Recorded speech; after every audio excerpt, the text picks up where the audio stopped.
All right, we're back.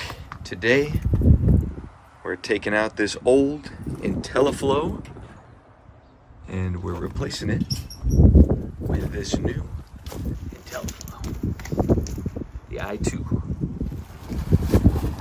Instead of plumbing high temp CPVC nipples in the pump, we'll use high temp unions, quick disconnects, remove electrical. You can do any future repairs, no plumbing needed when you put everything back together. Nice. Very efficient. Very nice. A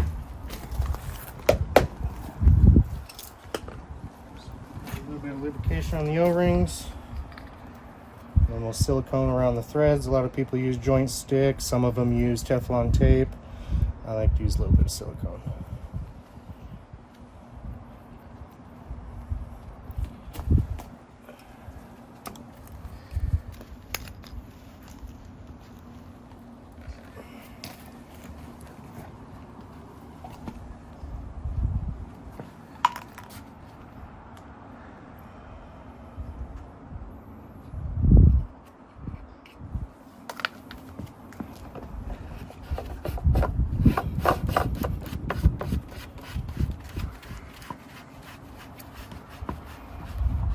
Hand tight, just a little extra turn, and that is it.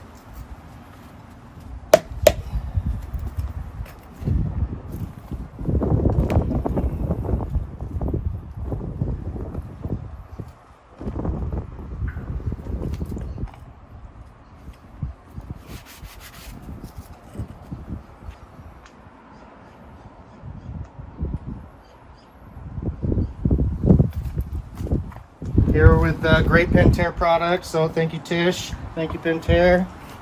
3-year manufacturer's warranty with these pool pumps, phenomenal.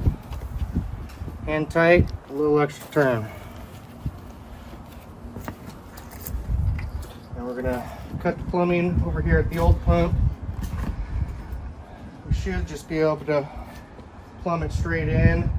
I may give the homeowner a little extra on the suction side, maybe put a coupler with 8 to 10 inches of pipe, and then we can replumb the whole top. I think that might be the best way to do it.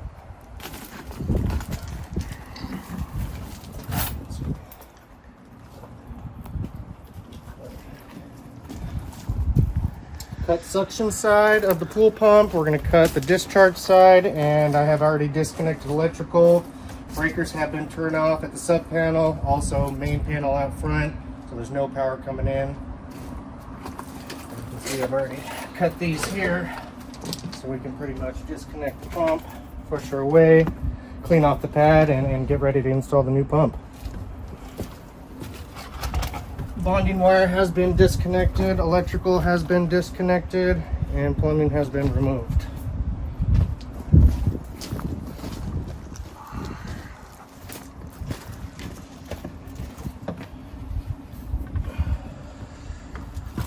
And if there is any paint on it, kind of roughen up the pipe as well. So it just gives it a really good glue joint when you do glue them together.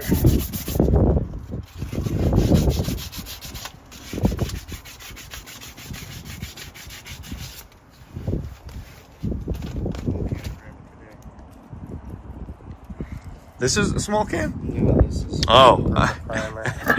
It's like that's a big can. That'll work as well. Don't beautiful weather. Don't beautiful do electrical weather. Or glue in the rain. No, I'm not trying to. I know all the breakers are off, but you got the drive in there. If water gets onto the drive, you know, you could possibly short out the drive. So it's just not worth it to try and work in when it's raining. We'll just have to come back. Hopefully, maybe go get some lunch, hang out for a little while, and maybe the rain can dissipate, and we'll be back. There we go. But this is all we can do right now. We'll bring a 6-foot whip, take care of that as well for the homeowner. Back on the job with the i2. So still got a replumb discharge, put in a new 6-foot whip, still got to hook up bonding wire. We're going to rotate the display just so it's a little bit easier to access for the homeowner from this back side. That's cool. I didn't know you could rotate just those. On these newer styles. Oh, nice. Cool. Wire it up, bond it up. Whip looks good. Probably cut here and just drop the couple 90s right on top. Get it programmed. Rock and roll. Bingo. Let's do it. Drain a new whip into the T104. Just put it on the hot leads on 1 and 3. So the homeowner can still use the timer if she wanted to, but it's not going to operate the pool pump.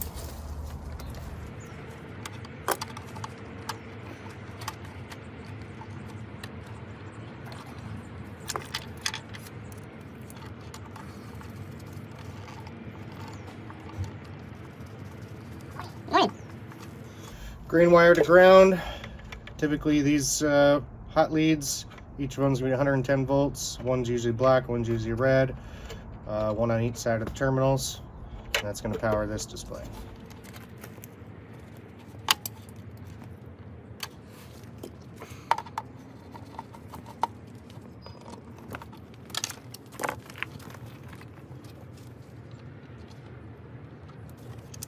Hardest way to get that down.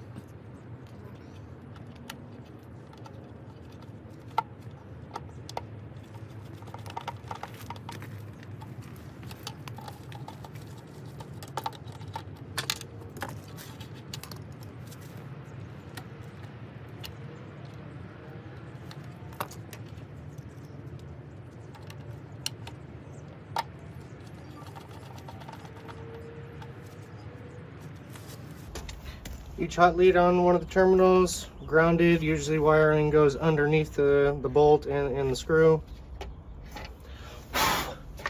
Now when we turn on the breakers, we should have some type of power going to the display now.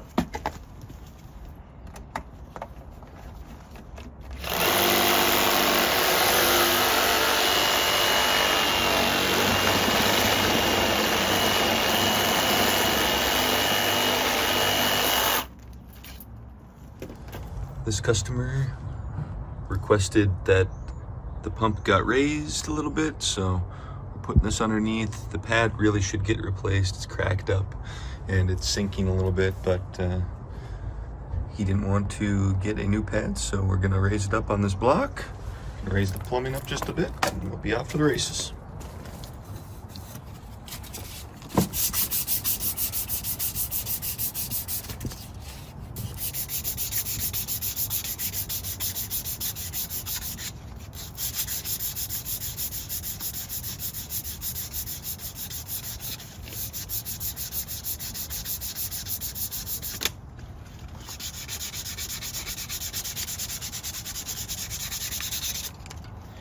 Came out pretty easy.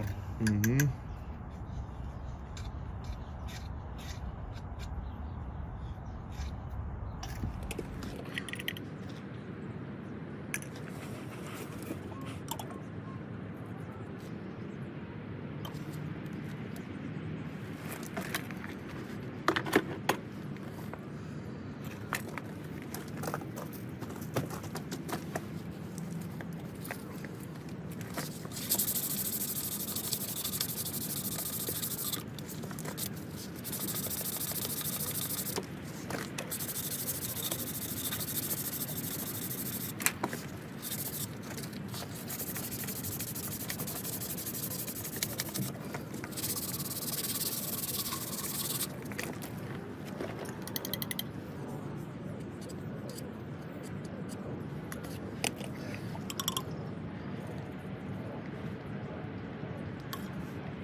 But the owner gets what he wants. He's got the pump elevated on the top, and that might actually line up. It's gonna be tweaked a little bit, so we'll probably just cut here and drop 290 straight down. Okay.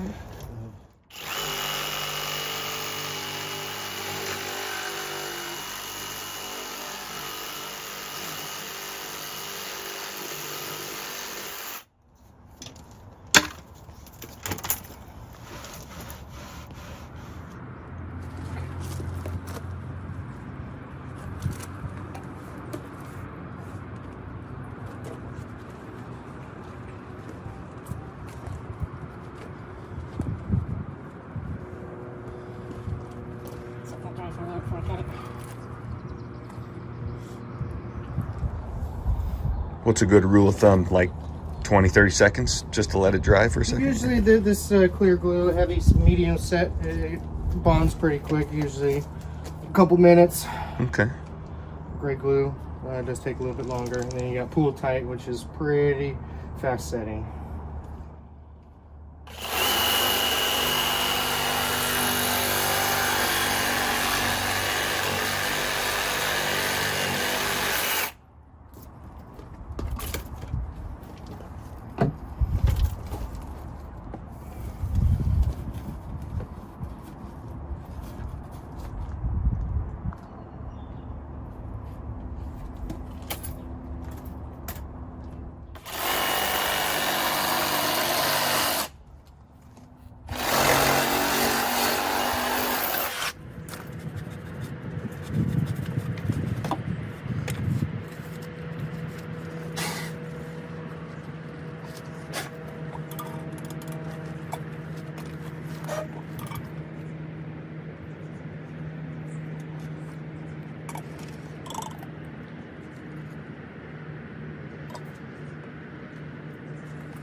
Push it on the wall, that way you know the pipes are completely straight, or you just kind of drop it down as it's being glued, and then I'll kind of adjust the pipes and the fittings where they need to be.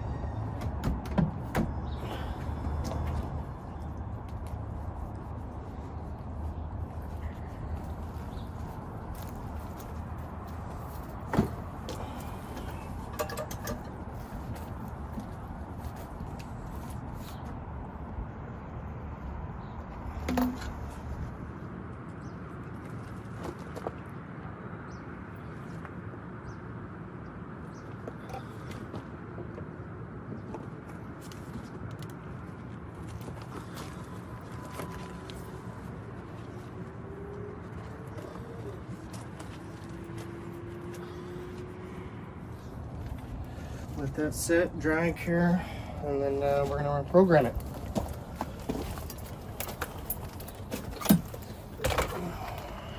I got a little bit of paint. We'll just remove the pump lid, remove your handle, and basically paint the pipes. Don't get any overspray on the lid. Cool. Let that dry for a little bit.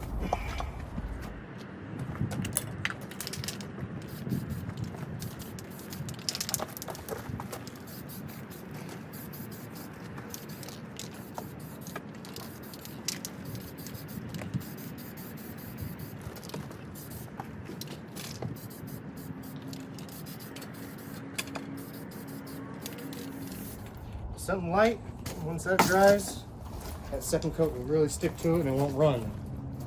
So right now with it being so cold, it takes a little bit longer for it to dry and it will run. We don't want to leave that. So just got bonding wire to hook up over here.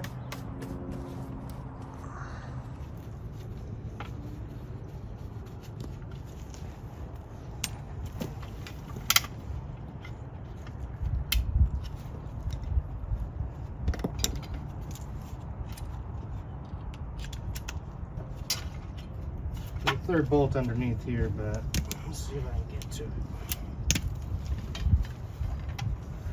third screw, just to make it a little easier to take off this back cover.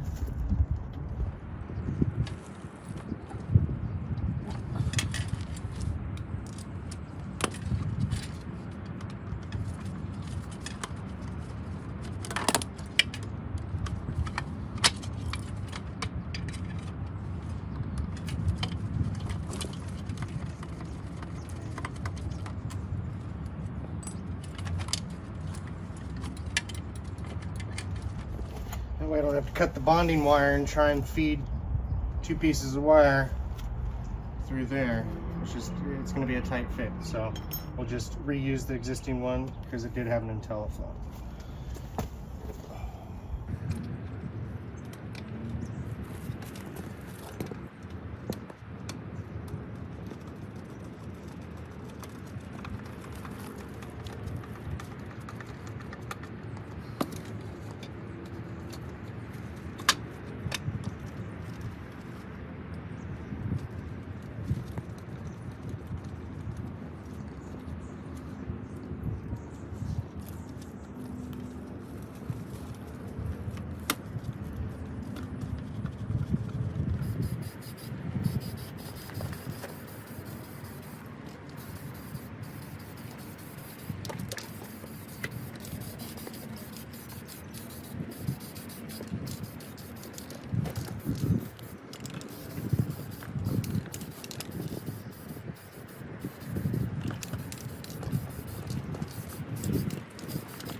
Probably one more coat after that. We'll just let that dry. In the meantime, we'll get the breakers turned on and see where we're at. Program it. This one's going to be water feature. That one's going to be the cleaning system pump. This one's going to be main filter pump, and that's going to be the pool light breaker. So what we're going to want to do is turn on this one. Oh yeah. Got some power. I always keep the light. We'll look at the light, see if that's working. Time of day, 9:07 a.m. Go to menu, settings, date and time. Today is February 13th.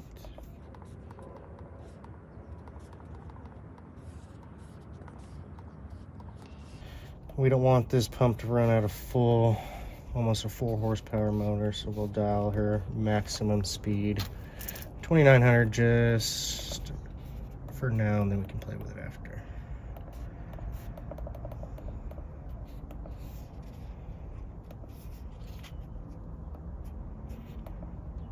Program 5 and 6 are going to be the schedule. 1 through 4 is going to be a manual or egg timer.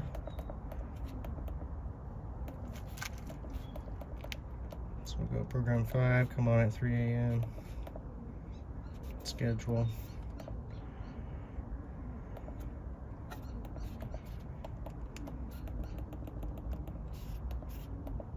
Max speed.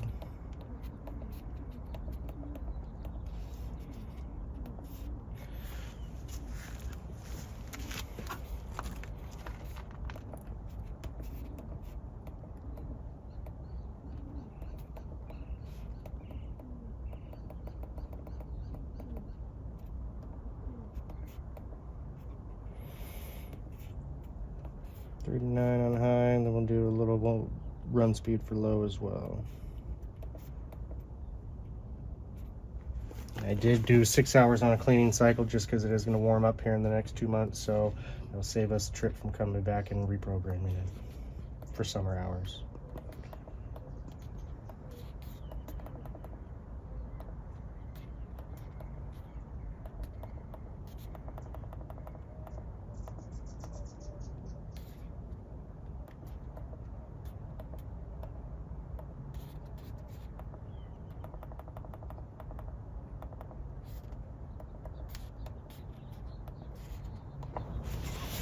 Fill up that pump with water.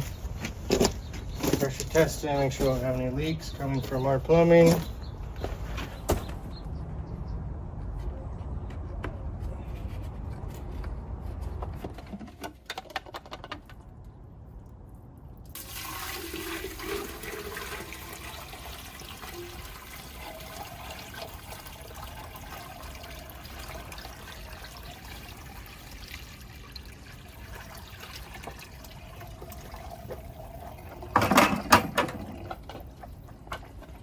These O-rings come pre-lubricated. You don't need a whole lot on it. Any moving parts, you want to put a little bit of lubrication on it.